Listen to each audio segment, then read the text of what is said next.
School leave விட்டதையுமே ஊருக்கு போகலாம் அம்மா வீட்டுக்கு அப்படின்னு தான் பிளான் பண்ணியிருந்தோம். அப்புறம் பார்த்தா தேங்காய் அதெல்லாம் இருந்தங்காட்டி சரி தேங்காய் முடியட்டும் அப்படின்னு வெயிட் பண்ணோம். அப்புறம் மறுபடியும் நம்ம ஊரில் நோம்பி சாட்டிட்டாங்க. நோம்பி சாட்டினதையும் ஊருக்கு போகக்கூடாது அப்படின்னு சொல்லிட்டு நோம்பி முடிஞ்சதையும் வியாழக்கிழமை சாயந்தரம் ஊருக்கு கிளம்பியாச்சு. காலையிலேயே எல்லா வேலையும் முடிச்சுட்டு அப்படியே ஊருக்கு கிளம்பியாச்சு.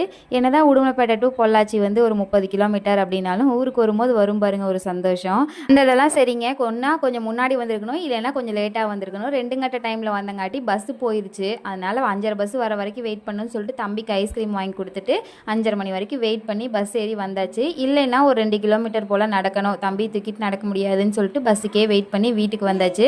அப்பா வந்து பார்த்திங்கன்னா எப்படா வருவோன்னு சொல்லி வெயிட்டிங்கு. நாங்கள் வந்த கையோட அம்மா கொஞ்ச நேரத்தில் வந்துட்டாங்க. செம்ம ஹாப்பி. அம்மா வந்து பார்த்திங்கன்னா காட்டு வேலைக்கு போகிறாங்க.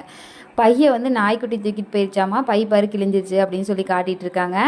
தம்பிக்கு வந்ததே பாலாத்தி கொடுத்துட்டு ஜெய் கூட விளாண்டுருக்காங்க. வீடியோ பிடிச்சா லைக் பண்ணி சப்ஸ்கிரைப் பண்ணுங்கள். தேங்க்ஸ் ஃபார் வாட்சிங்.